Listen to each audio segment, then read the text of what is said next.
Welcome back to another debrief with Eric Immesberger, retired ATF. And what do we like to do with the gentle listener? Pull the curtain back and show you a slice of crisis incident in law enforcement, how we solved that problem that you would never hear anywhere else. We're going to pull the curtain back for you. And tonight's episode of the debrief is going to involve a shooting that I was in 2017 in Independence, Missouri, which is just south of Kansas City.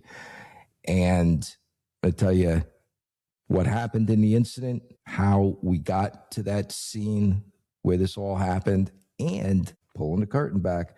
Whenever a law enforcement officer fires his gun in the line of duty, use of deadly physical force, there is an entire administrative and legal investigation that takes place. It literally starts when the smoke is cleared out of the air, and then that whole other shoe comes into play. And I will tell you exactly what that was all about and how that works, at least how ATF handles it and the police department in the city of Independence where we had this shooting incident. But here it is. How does just about every story start that I tell on the debrief? It was a blue sky, sunny day. Everything was beautiful. What could go wrong? That's how everything starts. Well, when I was the leader of the gun squad, the Kansas City Violent Crime Gun Squad, which was a collection of ATF agents and Kansas City, Missouri Police Department detectives that were cross-designated to be able to do federal work with us. We called them task force officers, and they were just the hitters from the Kansas City, Missouri Police Department, all handpicked, elite people that had distinguished themselves many times, and they wanted to come to the gun squad, and we were glad to get them. And the same thing on the ATF side, all hand-selected, elite, high performers. And you put that quadruple A personality of everybody in one room, one squad, things are going to happen. And I'd like to say the awesome leadership that I provided, but in reality, I surround myself in every one of these task forces that I ran.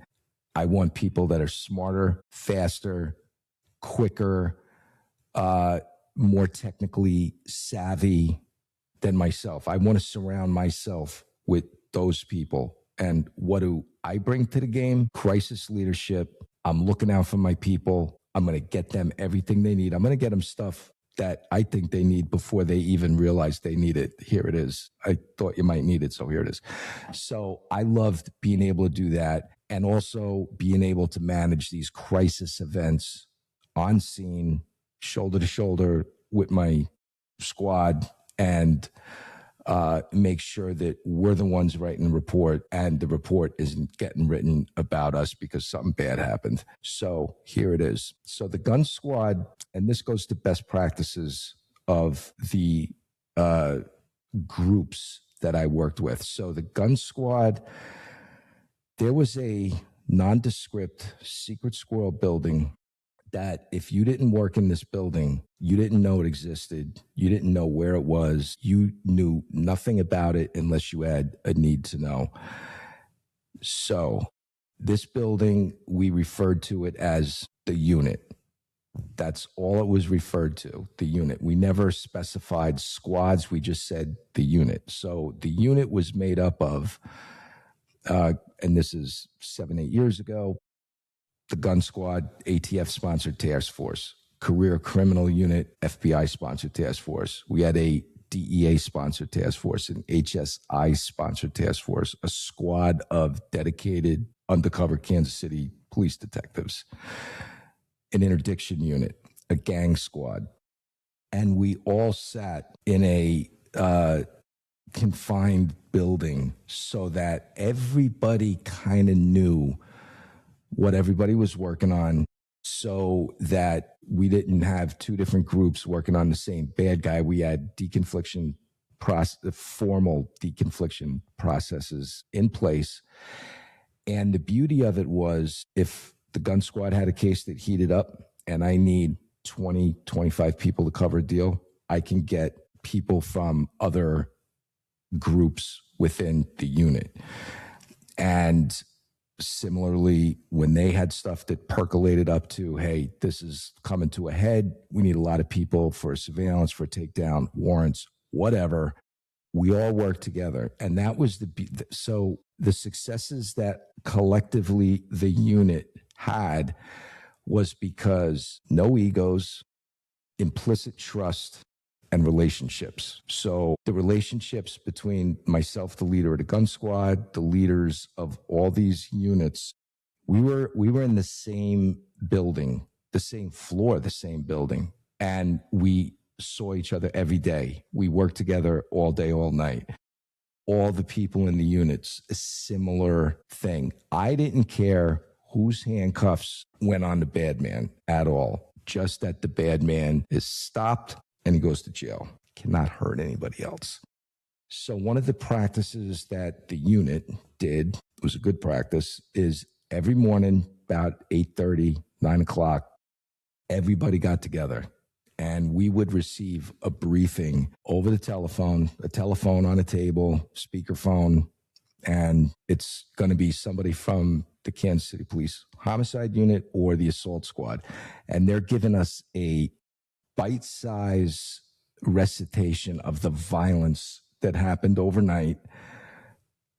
What help do they need? What areas do we want to concentrate in? Where do we want to get an informant or a cooperator, parachute them into a specific area, get information, try to help out and find the bad man of the day.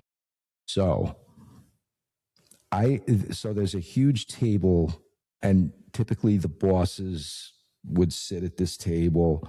Everybody was, around in the room. And if anybody walked into the room, it would not look like we were all doing the same thing, listening to this briefing. We're all listening to the briefing, but there's like 20 other things going on simultaneously. You're getting called from here, there, and everywhere, but I'm still listening to this briefing. And that's, everybody was doing it. It's like, so a skill that you had to learn was the ability to not get task saturated in,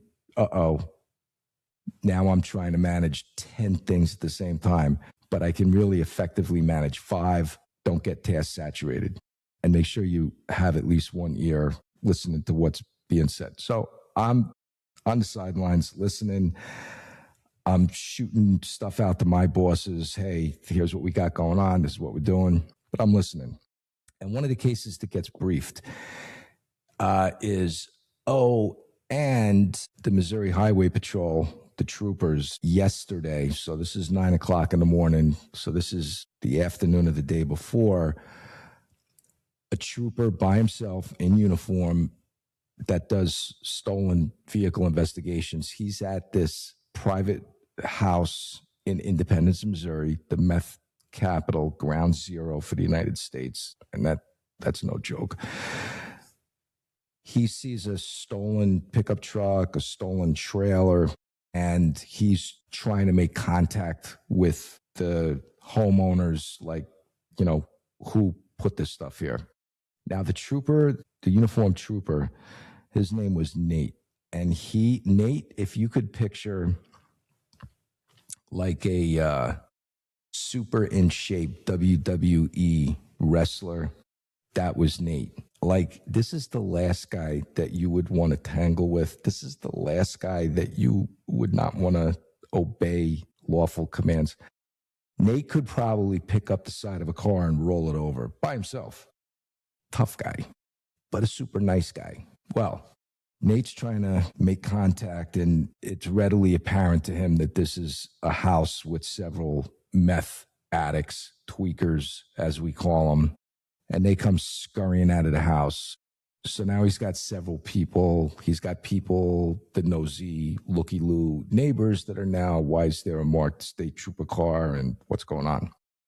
I'm glad they're in the neighbor's yard and not in my yard looking at all my stolen stuff. So Nate as he's getting a little closer to the house, he's now, this broad daylight, sunny skies, blue skies.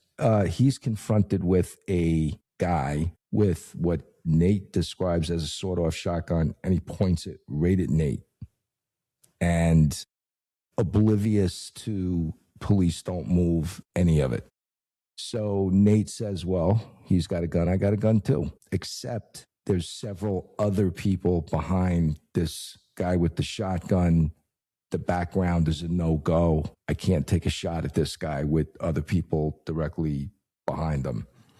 And that's just the discipline of professional law enforcement. We have to not only handle the bad situation, but we have to make sure that the situation doesn't get worse with our response. Just because you hit somebody with a gunshot, that doesn't mean the the bullet isn't going to go through the body that you shot and into the person behind them. Got to be mindful of that. And Nate is. So as Nate is trying to get an angle to deal with this guy, the guy moves himself through the yard, keeps pointing the shotgun at Nate, but then he jumps into the stolen pickup truck that Nate's there to begin with, and then puts the shotgun to his head, like, now I'm not gonna kill you, now I'm gonna kill myself. Gets in the truck, gone. So Nate goes, okay, priority one now is put out the information on this guy getting away, but now I need to figure out who that guy is. And he's got adult tweakers coming out of this house. He starts cuffing this one up, cuffing that one, cuffing up that one, get on the radio, get help, get people over here. And okay, now I've identified the people that were in this house. How am I going to figure out who this guy was? Mr. Sawed-Off Shotgun, we'll just call him. First name was Jason, as it turned out. So I'm listening to this story getting told by the homicide unit, to which, and I never did this, like, I stood up and I'm like, everybody stop. Who's looking for this guy right now? Because this happened yesterday.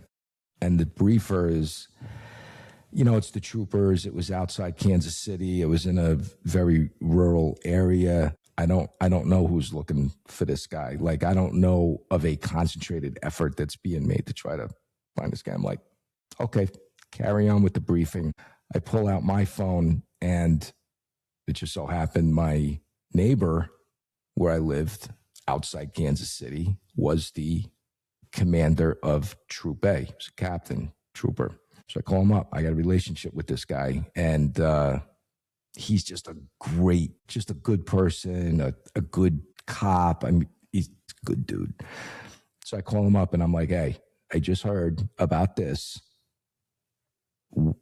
I don't want to jump into your pasture, but do you have a line on this guy? If you got 30 people on a manhunt, I don't want to jump in the middle of that. But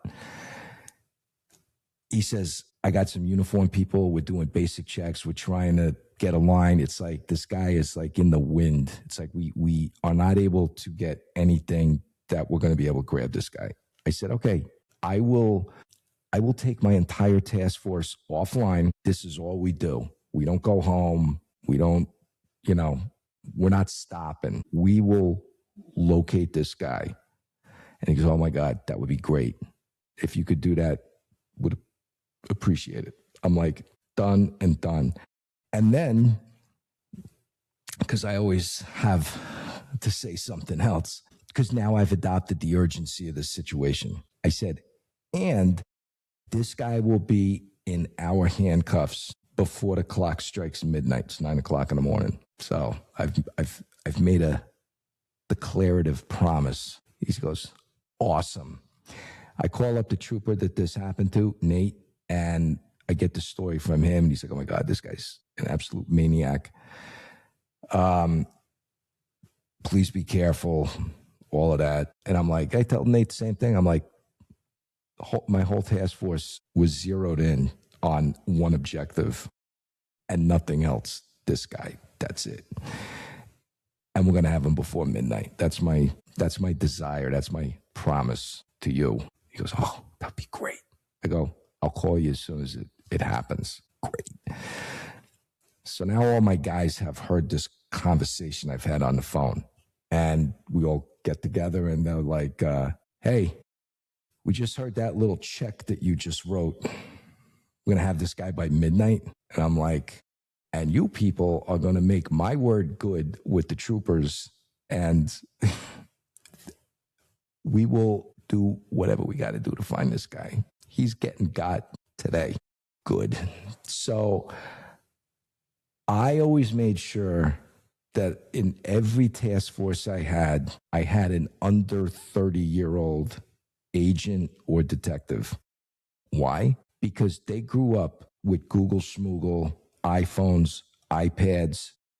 They grew up with it. Their world, not my world. I'm 62 with a criminal justice degree. That's not my world. Their world.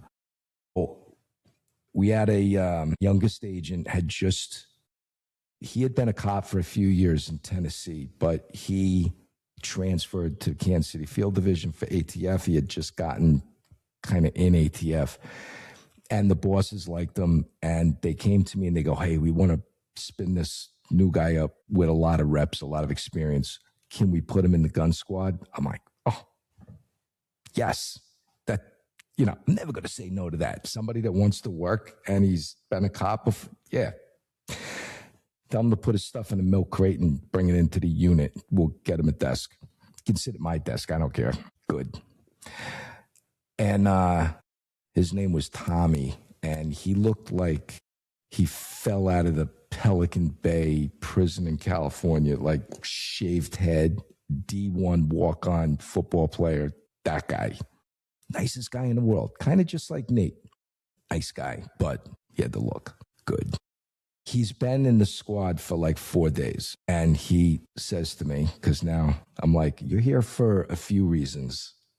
In my world, you're under 30, and you possess a skill set that I don't have. And he goes, how are we going to find this guy? I said, well, from what little I've heard about this, we're not going to find him. We're going to find the girlfriend. Girlfriend is going to find them for us. That's how that's going to work. Because we had already, as soon as my guys heard this, they're like, social media. And they come up with a Facebook of a girl that was in the house that was identified after this guy took off with this stolen truck and shotgun. And they're looking at her Facebook. Well, there's a picture of her with two guys. She's in the middle, guy on each side. And she put a caption, 2 of my favorite guys in the whole world. Mr. Sawed-Off Shotgun is one of those 2 guys. All right, we're fishing in the right pond now. Let's go. I'm feeling better than I felt a minute before. Like, okay, little pieces are starting to fall into place now. Good.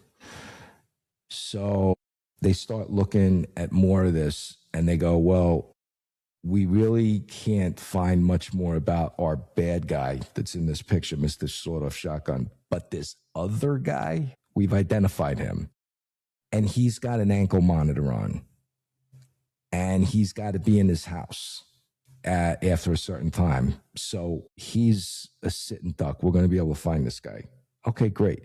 So one of the things in ATF and many of the other federal agencies is when you start putting together okay, we have a direction, we have, we know what we want to do. We have to do what's called an operational plan, which is we kill a tree everywhere we go.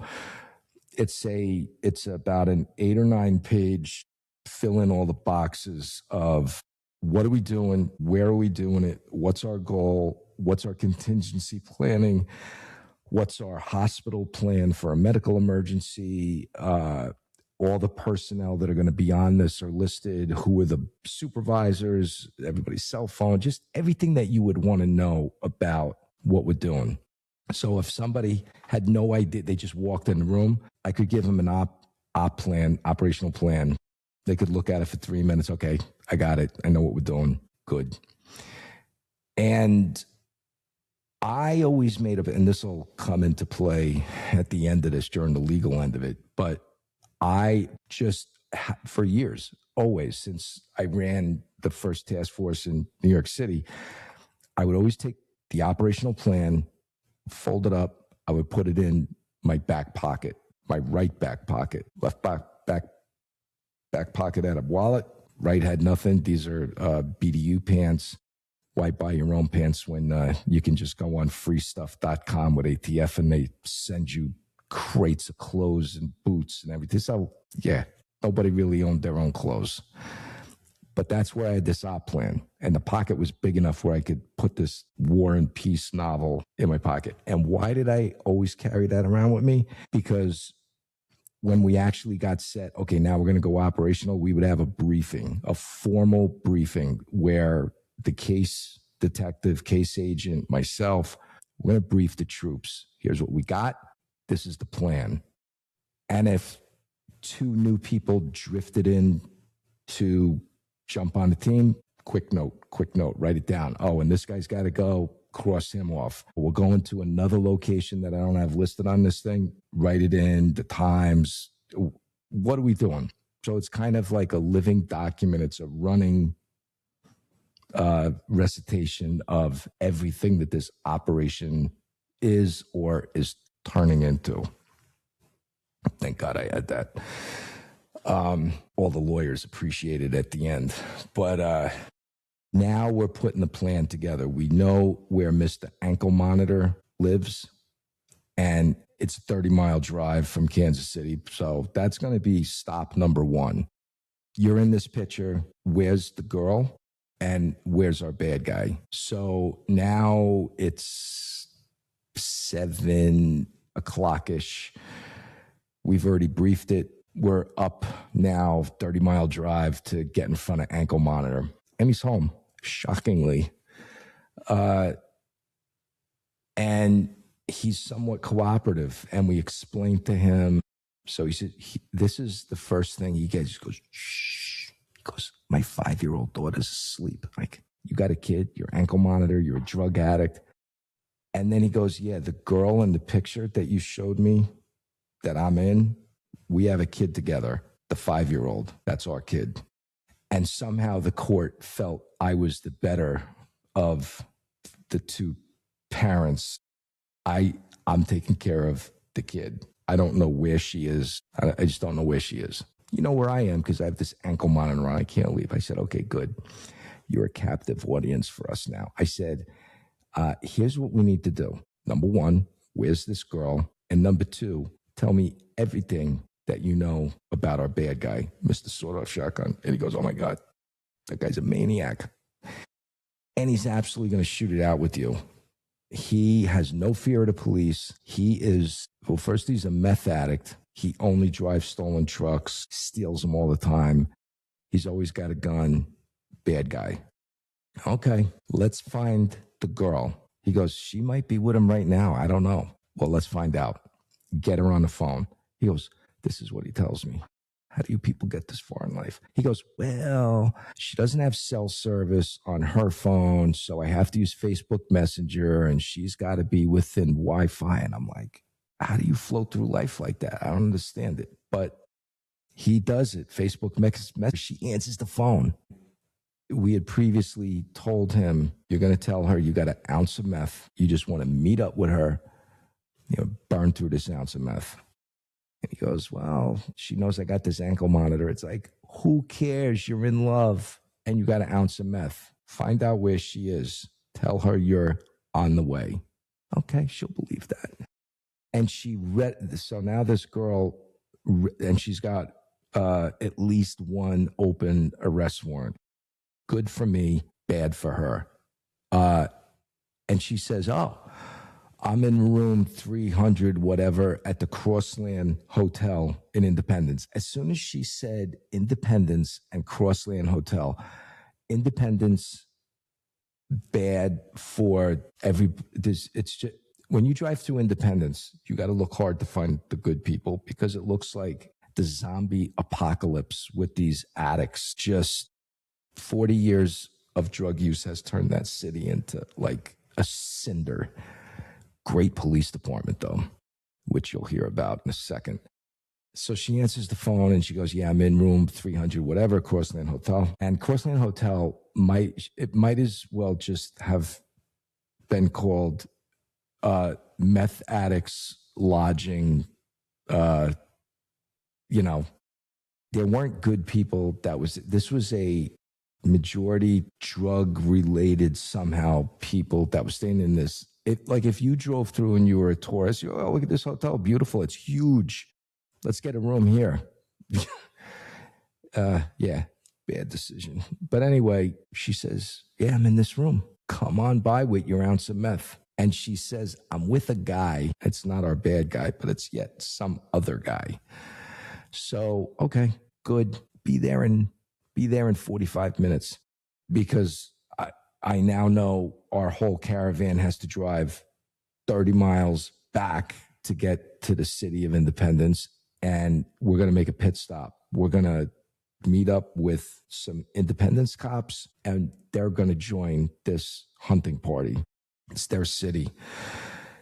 And we needed to help. So the person that we get a hold of, the sergeant, the uniformed sergeant for the shift that night, thank God, he happened to be a former detective that worked in the career criminal unit at the unit, career criminal CCU at the unit. So we weren't like having to explain, here's who we are, here's what we're doing, here's how we're going to do this. He's like, I got it. Just tell me what you need. Okay. So we tell him, all right, we're going to meet you in a Quick Trip parking lot, which is the Rolls Royce of gas stations in the Kansas City area. It's like Quick Trip is good to go. It's a quality gas station. There's no loiterers. There's no drug sales in the parking lot. It's a good gas station. Meet us there. And he goes, what do you need me to, like, do I need to get a guy or two? And I'm like, can you get like 5? And he's like, ooh, 5. I can't wait to hear what you got going on. So we tell him briefly, we said, we'll meet you in the parking lot. We'll brief up you, your guys, and off to the Crossland Hotel we go. So we do that.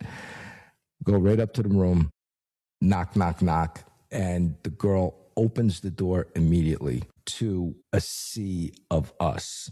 Like if she was like this, she still wouldn't have been able to see all of us that were up there on this top floor of this hotel. And so you got to picture this for the movie. How do you get to these rooms? All exterior entrances. In other words, you walk from the parking lot right to the ground floor rooms. You go up an exterior stairway to a sidewalk, all open air, second floor rooms.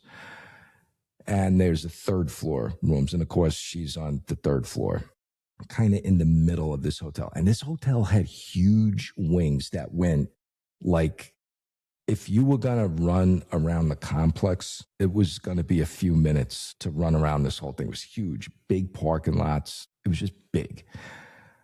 But what we had going for us is there was one way in, one way out. That's it.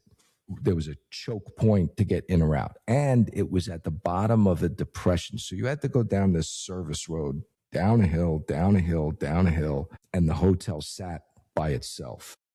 So what we briefed with the Independence Police Department and the sergeant is, this is what we're going to do. If the guy's in the room, good for us, because we're just going to hook him up and it's done. But if we have to lure this guy to the hotel, once he commits to the parking lot, it's the Hotel California. Nobody's checking out. So when our bad guy commits to the parking lot, spike strip the entrance, spike strip the service road. Everybody has a spike strip, and he goes, bro, it's the Independence. You know, every car has spike strips because every car stop is a potential chase. And they had this cool thing called Star Chaser because they had so many vehicle pursuits. What they would do is when they got behind the car, if the car took off, there's basically a gun barrel on the front of the police car. They would shoot out this goo pack, bop, and it would stick to the back of the car. And in the goo was a GPS transmitter, boop, boop, boop, boop. And it would pop up on every computer screen of every police car. And you could breadcrumb trail where this car that took off from you is. It's like, it's been around for at least a decade, but That's real? that's real. Star That Chaser.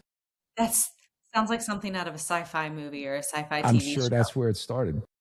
Okay, hit the pause button on this story because everybody's familiar with the taser, that little yellow, less lethal, boom, hit you with the taser, you're welded, you can't move, you fall to the ground.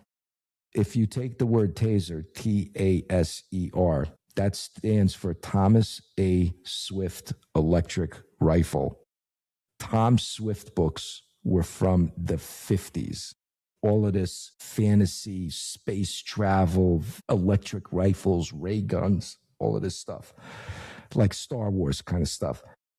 The company that came up, Taser, that's what they called it, a taser, from the 1950s sci-fi books that every kid in the 50s read. I think I got a few of them in my basement.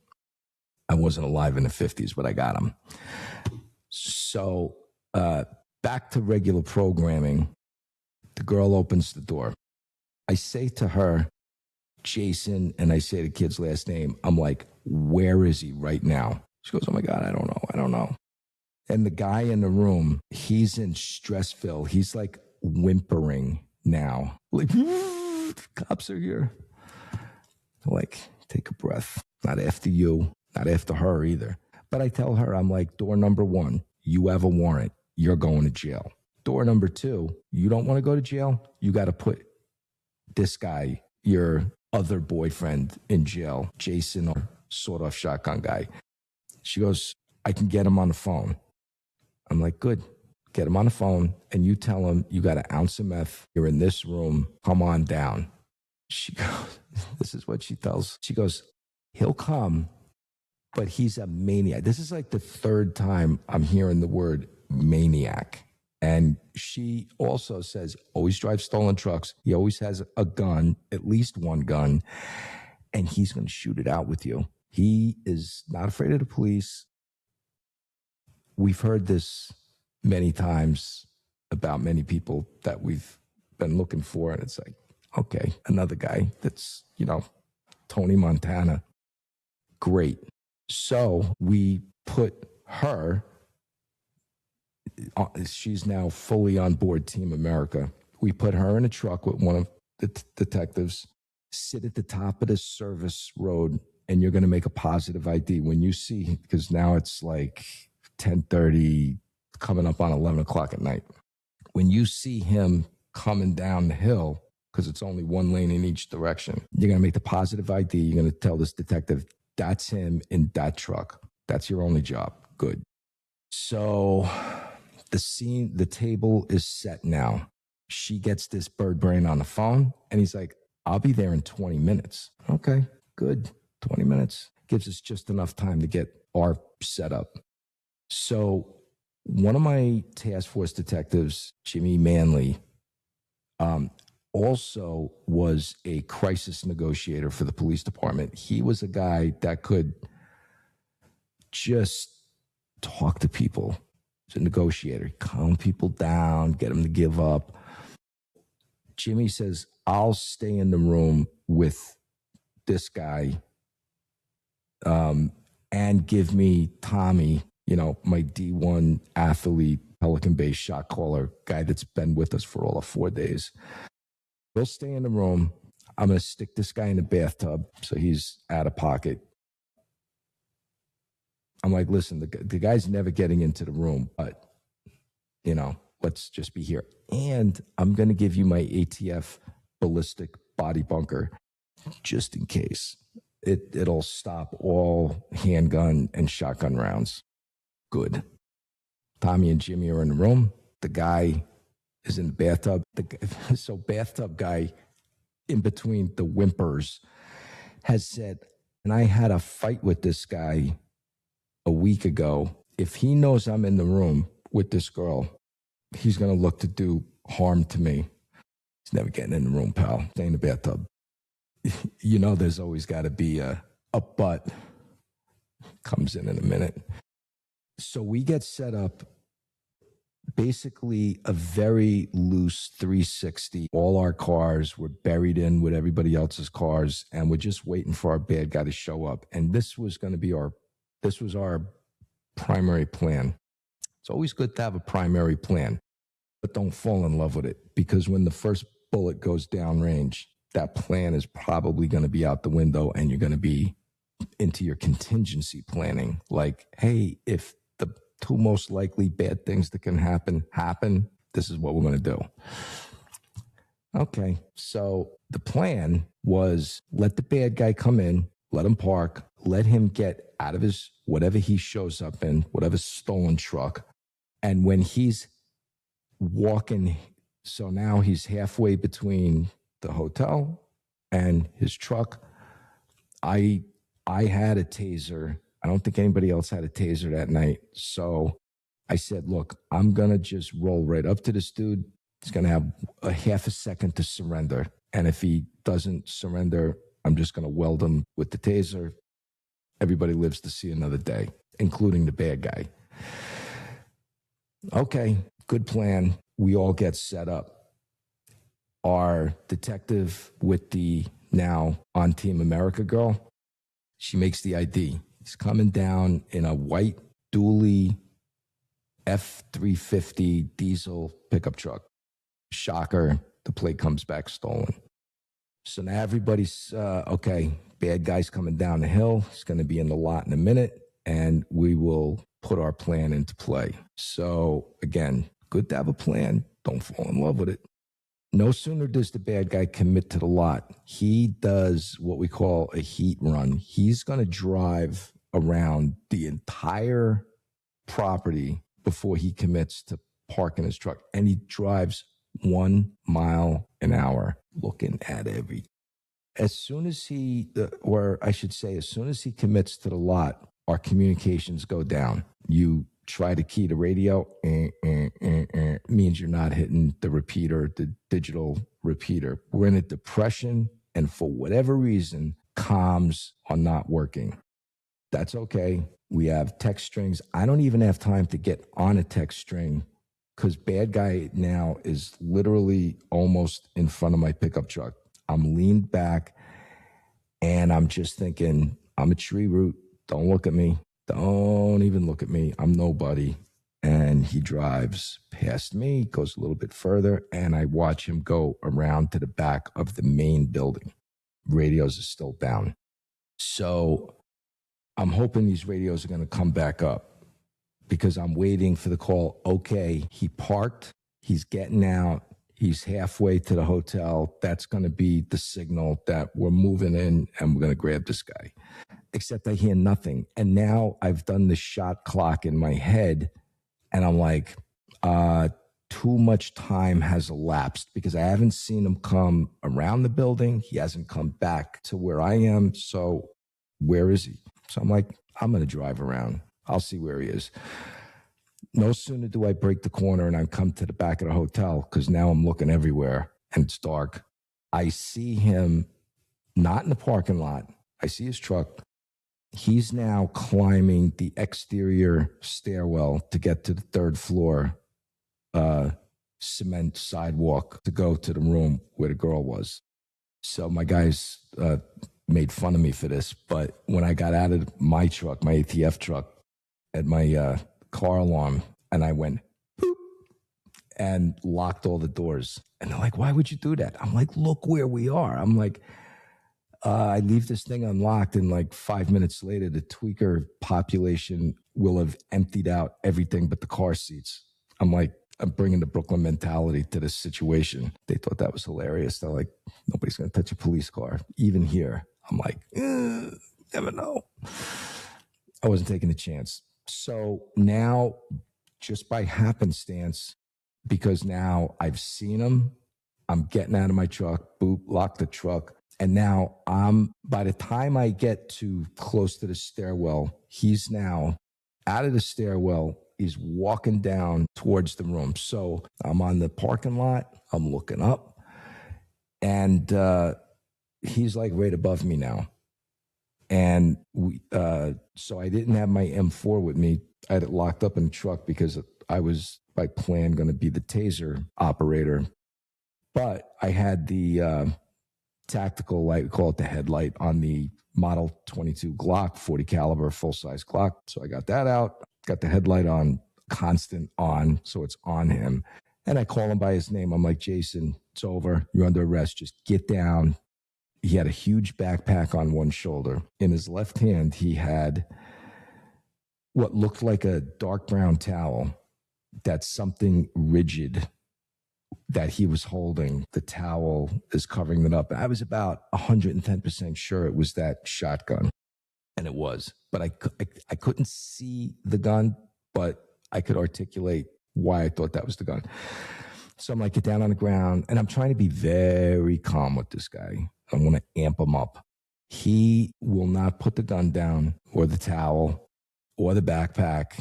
He doesn't stop. He now starts jogging to the room. And now all my guys are flowing out and they're forming up. The great thing about when you're working with just hitters, you don't so much have to direct everybody every second. Everybody saw what was going on. They saw that I was giving this guy commands. So about a third of the force, they go up the stairwell. Another third is going around the building to basically give us 360-degree view. Even though we still don't have radio comms, visually, this guy is going to be contained to an area. And a few guys come on my position, and we're now moving with this guy. And I could have just shot this guy right at this point. With everything put together, I could have articulated the deadly force picture that he was projecting towards all of us, failure to follow commands, and I believe that he's probably got this shotgun. Well, because comms were a no-go, I get this story after the fact. He had parked his truck directly next to the task force sergeant, who, thank God, had limo windows. This guy got out of the truck with the shotgun. So he can't put out over the radio. He's got the gun in his hand right now. He can't yell, he's got the gun, he's got the gun. We would have absolutely been in a gunfight at that moment. But he sees that I've already got this guy at gunpoint. So now everybody is flowing. They just know, they just see, okay, what void needs to be filled for this particular situation. And everybody's just doing instinctively what we do. So now bad guy refused to get down. He's not running, but he's kind of trotting. And he knows the number. We gave up the room number of the girl. And he's banging on the door. He's like, the cops are outside. The cops are outside. Let me in. Open the door. Open the door. Open the door. My brand new agent to the squad is behind Jimmy. Jimmy's holding up the ballistic shield bunker, my bunker. And Tommy goes, he's going to get in. And Jimmy just smiles. You have to know Jimmy. Jimmy just smiles and he goes, yeah, he just might get in. Stay behind me. Stay behind the bunker. And hey, whimpering, man, you stay in the bathtub. Don't get out of the bathtub. Because this guy in the bathtub is now in Stressville. He's like, he's here. Yeah, but he's not getting in. And he didn't get in. Bad guy now runs around a corner to an open breezeway. So if you can imagine, third floor rooms, he's now on a huge breezeway that connects the front of the hotel to the back of the hotel. And on either side of this breezeway is yet more sidewalks on the third floor that he can go down on another huge wing to this hotel, which is exactly what he did. So I'm now going through the breezeway with other guys on the gun squad, and I decide I'm going to go left. And one of the task force detectives, former Kansas City SWAT guy, he goes left with me. He's got an M4 with him. Everybody else goes right. And everybody just saw what needed to get covered, and it was instinctual from the experience, and everybody just covered everything. So Owen and I are now doing our somewhat tactical movement through this parking lot. We're looking under cars, we're looking in cars, and we've now pushed a little bit. We've got this long wing on one side of us, the parking lot that we're in, and the highway is on the other side. And we see our bad guy now running, no towel, shotgun is in his hand, still got the backpack, and he's running in on the sidewalk. He's running in the direction back from where he came at the original girl's third floor door.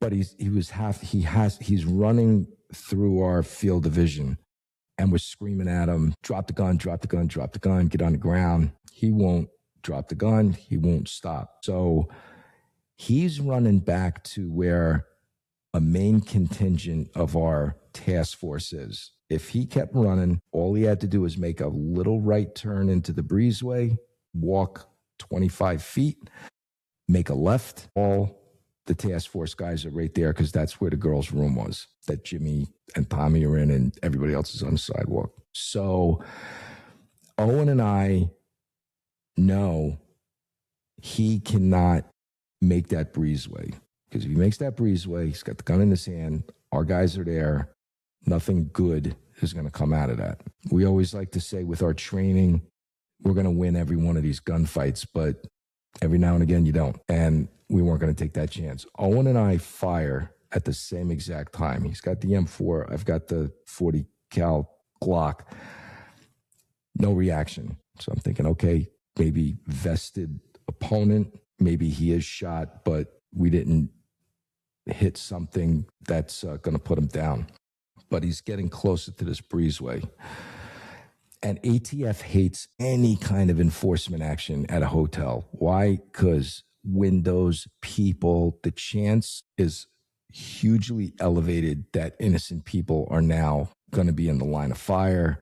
It's bad all the way around. So thinking of that, I'm on the parking lot. This guy is the third floor rooms. I'm purposely shooting for a headshot because if I miss, the round is not going to go through a window. It's going to go, it's already at an angle going up. It's going to lodge above the window. It'll go into the attic. There's no fourth floor rooms. So I was very comfortable with the background. And there was nothing else behind this hotel because we're in this depression. That's it. It's that hotel. That's it. No reaction from our first shot. So I have been on the special response team, ATF SWAT team, firearms instructor, tactics instructor.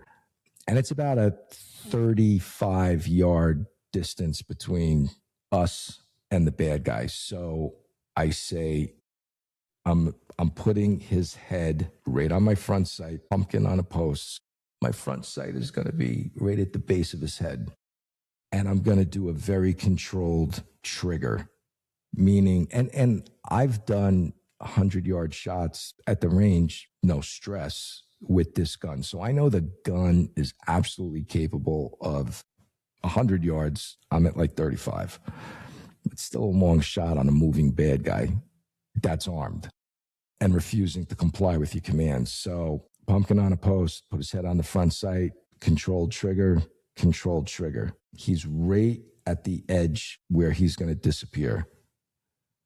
Owen has also fired 2 more shots. Guy goes down like a sack of rocks. He goes right down. And I'm like, awesome. Let's go grab him. And we do our little tactical movement up the exterior stairway, a different set of stairs. And when we get to, and the radios are still down, when we get to the third level and we go to where I last took my second and third shot, he's not there. The shotgun is there laying on the floor, or the, Brooklyn, we call everything the floor, but the cement sidewalk.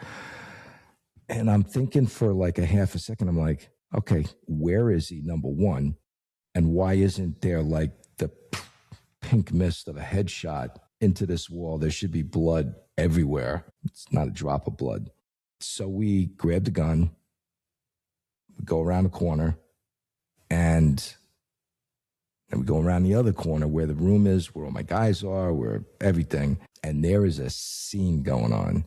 What I see is the bad guy laying on the ground. One of my former military guys, Tyree, he's putting a tourniquet on this guy's arm. And I'm looking at the ground, and there's massive bleeding, like almost like the size of a car hood, like a lot of blood, and that thick blood, like arterial blood. But this guy is still fighting. He's in active fight mode. There's one of him, and there were like 15 of us. Boom. He gets cuffed up. Successful application, stop the bleed. So ultimately our bad guy wound up getting shot when he came around the second corner. Jimmy Manley, task force officer, PD negotiator, he's now outside the room with the bunker. The rest of the team is behind him, and bad guy comes, even though he's dropped the shotgun. We had briefed that we had been told he had a second gun with him. He breaks the corner. Jimmy is right there with the bunker. And this guy puts his hand out as if Jimmy takes one shot, guy goes right down.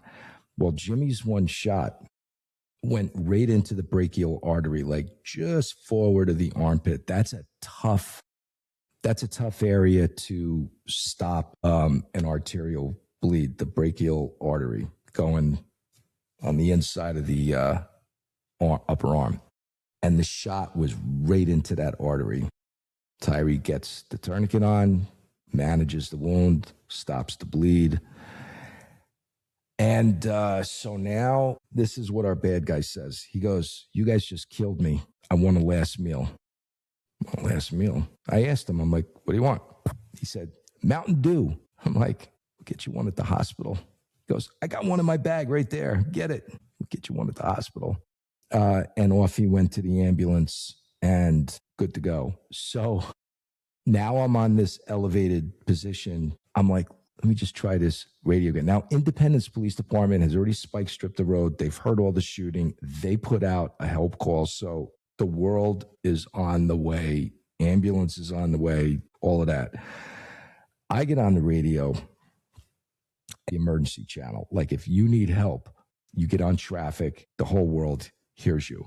So we were the 1980 series on the radio, and that was the gun squad. So 1980 was the task force sergeant. I was the ATF supervisor, 1981, and then it would go on and on. So I take a breath, and I'm like, 1981 on traffic. Now it's 11:45, 11:45 at night. 1981. I'm like, just been involved in a shooting. Everybody's okay. Bad guys on the way to the hospital. Good guys are good. I need, PD supervisors out here. I'm going to get my ATF people and, we'll advise, but we're good. We got Independence Police Department out here. We're good with the assets. The scene is under control. Okay, 10-4. Well, everybody that heard that transmission that I knew, and even some that I didn't know, they were like, even though you said no further, we were all going. It was like the city of Kansas City emptied out like water through a colander. Everybody came down Interstate 70, which is right where the intersection of this hotel was, right off I-70. And if you could imagine, it was just like the whole world had responded, helicopter, everybody. So it's nice to know if you need help, you can get help fast. So I call my bosses, and I call, it's 11:45 at night. I call my boss and said, "Hey, here's what just happened." He goes, "I'm at a training thing in Denver. Ironically, the ATF National Shooting Coordinator is standing next to me. They're at a bar." I'm like, "Well, tell him there'll be a call inbound shortly. Good guys, everybody's good. Bad guy's going to most likely live." I'll get you the details. Well, the only detail you really need is we're good. No innocent civilians are hit. Scene's under control. Okay, great. I'm able to call the troop commander for the highway patrol and say, "It's not midnight yet. Here's what just happened." I called Nate the trooper. Same story. They're like, "Jesus, came through before midnight like Cinderella. He's on the way to the hospital." Great. I was going to say, you're like one of those the fortune tellers. You Yeah. told them what was going to happen, and it did. And that shotgun was fully loaded with one in the chamber. And given the opportunity, this dude would have started flinging lead. But everybody instinctively knowing where to go, what to do, how to contain the bad situation. Even though our radios were out, we were still able to fully function. And when we debriefed it, we were like, that just goes to the level of the performance that, hey, bad things, when things go bad, multiple things go bad at the same time. And we talk about that, we train for that. And okay, multiple things went bad all at the same moment. Now deal with that. Don't deny reality, work the problem. And that's what we did. You talk very tactically and very operationally about this whole situation, right? Why you felt comfortable shooting at the angle that you did, why you were looking to shoot where you did, to think, not make it worse. When bad things go bad, they continue to go bad.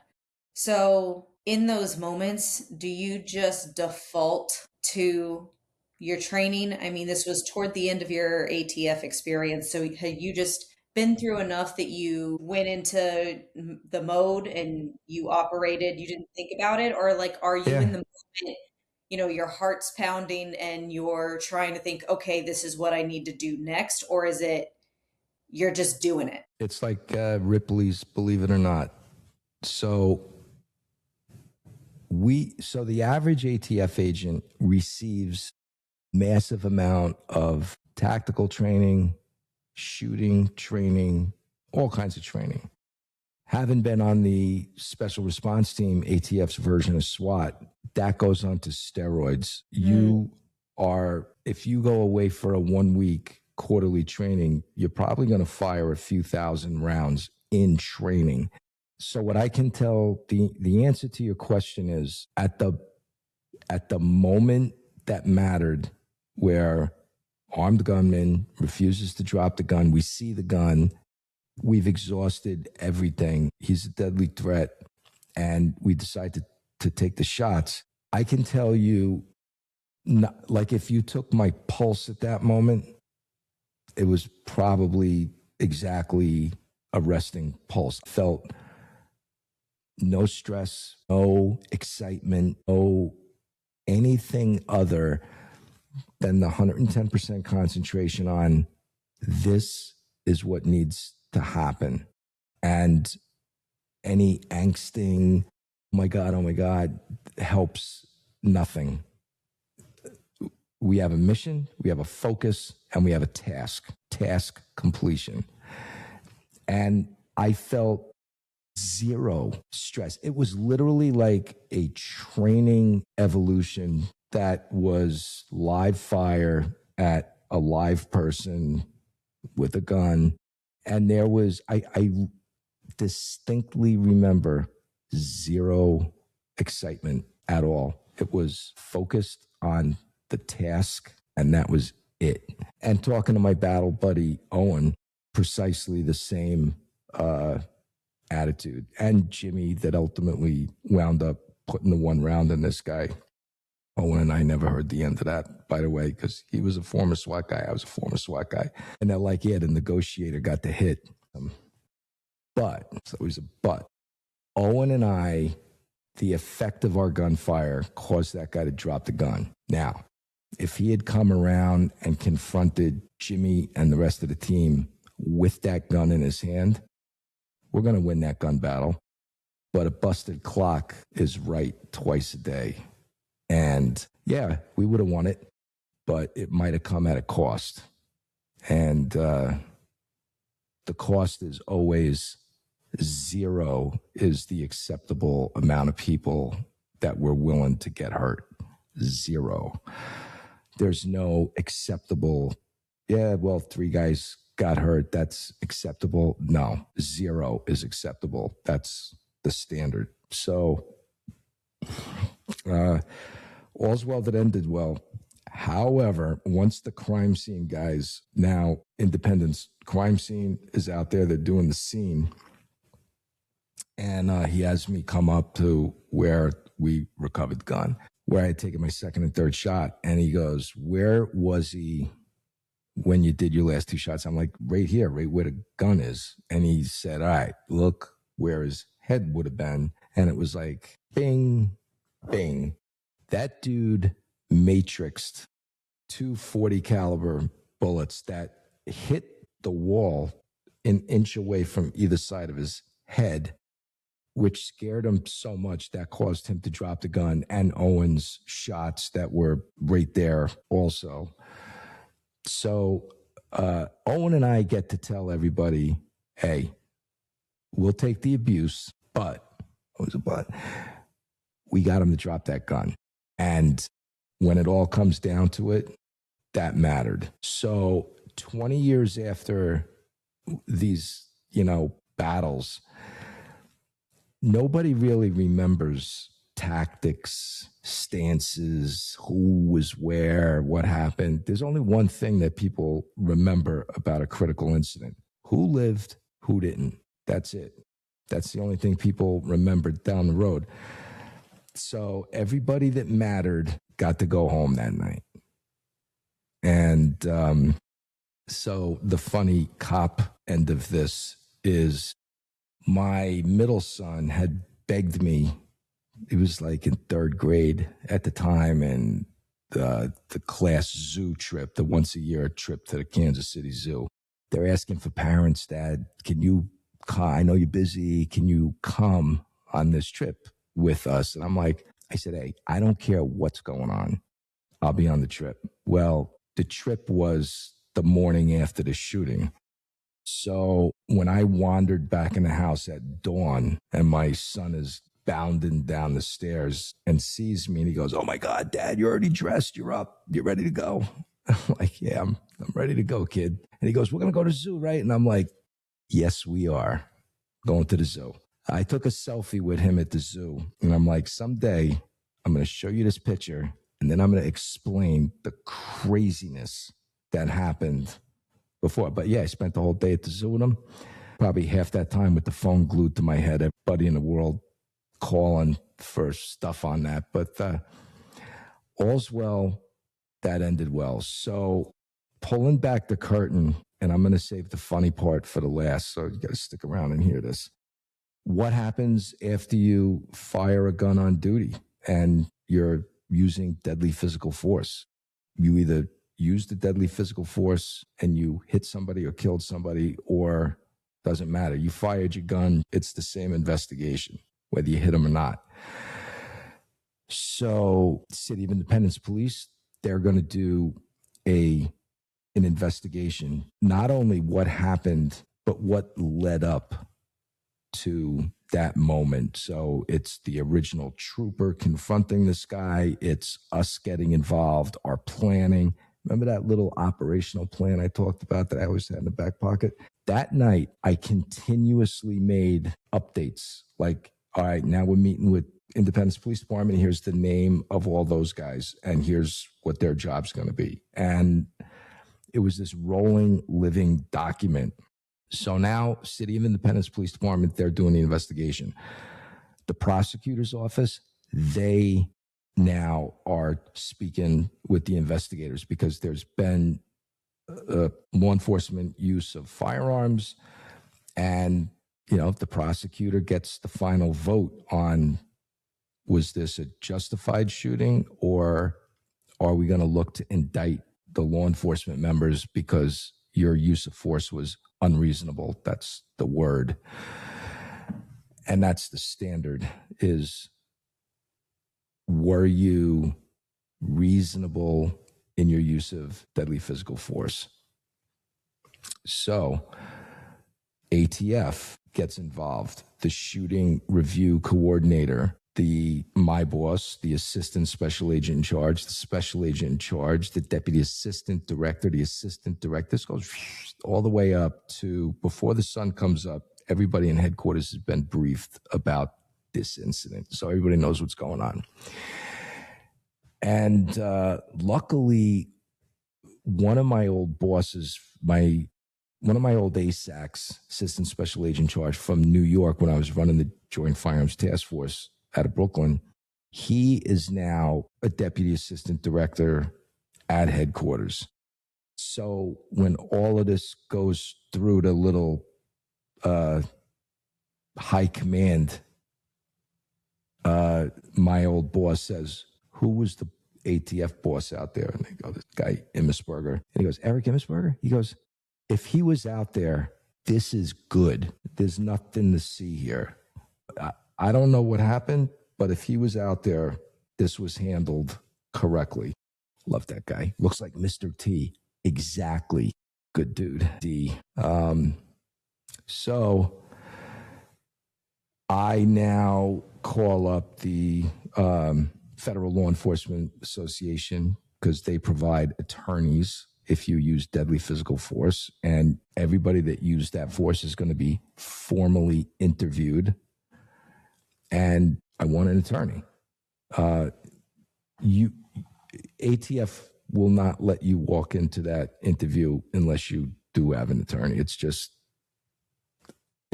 after one comes two, you're going to have an attorney. So when I call up the attorney, the head attorney, and I tell him what happened, he goes, this is a nothing. He goes, I'm not even going to fly out to Kansas City to represent you. You're going to take your iPhone, you're going to call me, you're going to put it in the middle of the table during the interview. I'm going to listen. And if I have an objection, I'll let him know.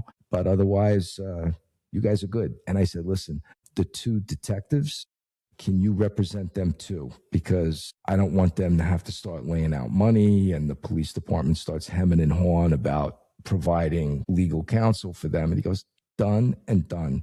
He goes, give me their names. I'll call them right now. Got it covered. And he did. So the formal interview, which was maybe 4 days after the incident, 4 or 5 days, ATF will not let you be interviewed until you've had at least 24 hours since the incident and at least one sleep cycle. So we all met that requirement. That little operational plan, I sit down at this formal interview. The other great thing that ATF does is they tell everybody, all right, everybody that used deadly physical force is going to be obviously interviewed, but it's going to be one interview. Prosecutor's office, ATF, the police departments, whoever wants to be in that room, that's the one room for the one interview. It's not going to be 5 rooms, 5 interviews. One room, one interview. If you want to be there, it's like a wedding. It's like say your piece or forever hold your breath. Everybody gets one bite at the apple, and that's it. So whoever wanted to be there was there. The other thing that happens, and this is an automatic when it comes to a federal agent, if you use deadly physical force, there is an automatic notification made to the Civil Rights Division of the Department of Justice. And when people say, well, what does that mean? Well, if you're found to have been unreasonable and you're going to be charged, one of the heaviest charges that you can get is violating somebody's civil rights. That could land you in federal prison for life. So that's a big deal. So they get an automatic notification. There's going to be a case opened up about you and this shooting, and it just sits there until the process plays out. And then it gets evaluated. Are you going to be charged or not charged? Justified or not justified in your use of deadly physical force? So when I got into the room, that one room that everybody wanted to be in, good, the detectives running the interview just said, do you wish to make a statement? I said, yes. And they go, the floor is yours. We'll allow you just whatever you want to say. So when I give any kind of statement, I want to answer every anticipated question. Like, you're not going to have to ask follow-up questions. If I did my job correctly, any question that you could imagine, I've answered in my statement. So I started out, how did we find out about this? What did we do? Investigative steps, operational plan, pulled out. I had the original operational plan from my back pocket. I said, and I wrote down every step of the way, every change, every personnel, deletion, addition. We went here, we went there. I wrote it all down. And it's almost like a doctor at an emergency room. If you don't write it down, it never happened. I write everything down. So that little operational plan with all my little notes was like gold, because I said it shows that I, as the on-scene commander, I was deliberate. I was not reckless. I was not just willy-nilly. Okay, now we're going to go here. Now we're going to go there. Now we're going to do this. We're going to do that. No. It's all documented. It's all briefed. It's not chaotic. It's a controlled hurry. Nobody wants to be in a rush to get hurt. So then when I went through my whole statement, which was probably about an hour, nobody had a question in the room. Nobody. They were like, thank you very much. And then the other two detectives came in and did exactly the same thing. So the investigation is completed. All of the investigative information is given to the prosecutor, the prosecutor's office, Jackson County in this case, and they're going to look at everything, and they're the ones that are going to make a determination. Was this a justified shooting or unjustified? So I think maybe a month or two after, they justified shooting. But ATF, until you get cleared, you're administratively on ice. Like, you're not going to go out and be operational. You're not going out into the field. You're not running cases. They made a acting group supervisor to do all my duties in the field.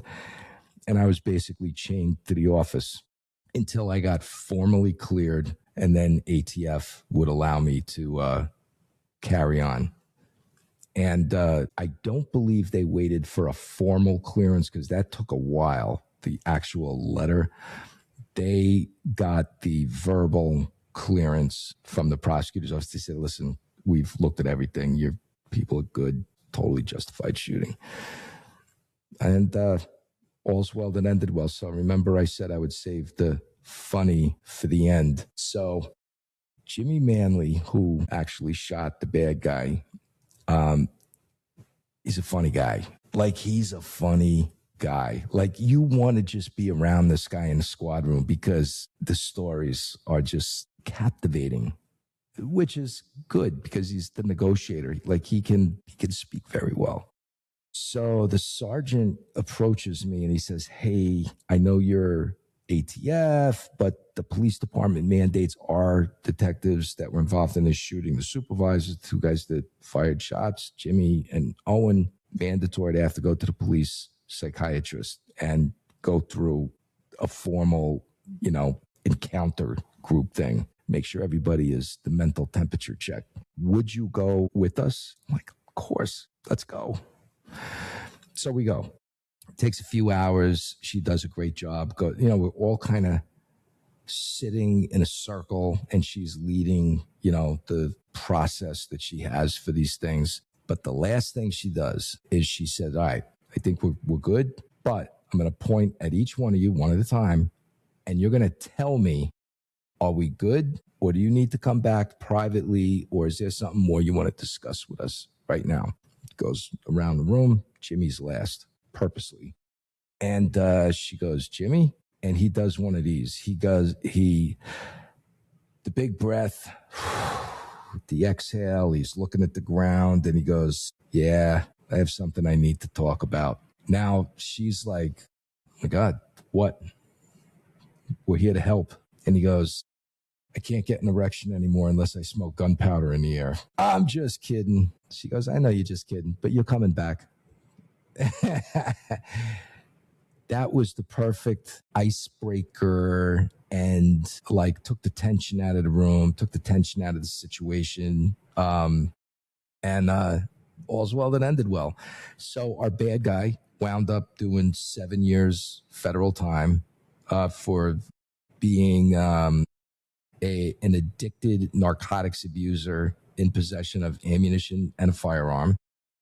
And the troopers rolled their stuff into our stuff. So we got 7 years. He then got out on supervised release and reoffended drugs. And the marshals rearrested him and he went back to federal prison. I'm sure he's out by now. I'm lefty. He had made some statements in jail that, hey, this was the best thing that ever happened to me. I got cleaned up, straightened out. I still got these face tattoos, but hey, we'll take care of them too. But yeah, crazy. And he told his mom on the phone that, because every call is recorded in jail. And he said, hey, Mom, I just really just wanted them to shoot and kill me. I'm like, well, if you did, you made it a little difficult. Like, we had to work a little bit to do that. You should have just put the gun on the ground and given up. You wouldn't have had any extra holes in you. But, and our squad, the gun squad, we were involved in several shootings. Either we were right there when the shooting happened, but we just didn't happen to be the shooters, but we're working on the operation.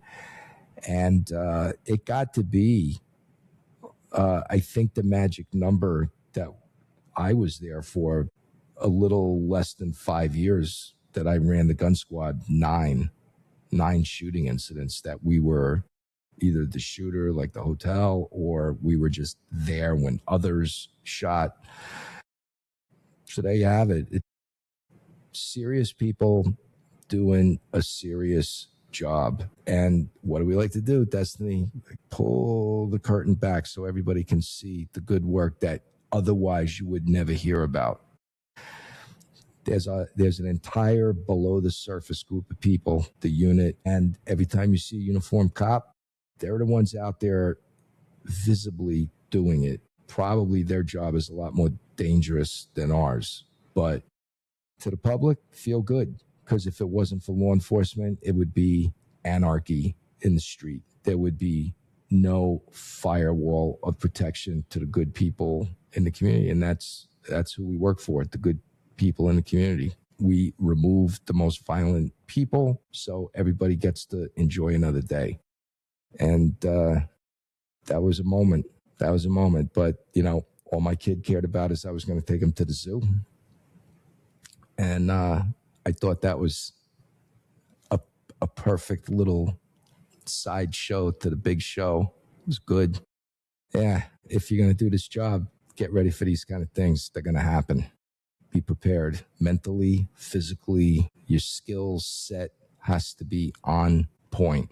If you want to play lumberjack, you better be able to handle your end of the log. And that's really the best way to sum it up.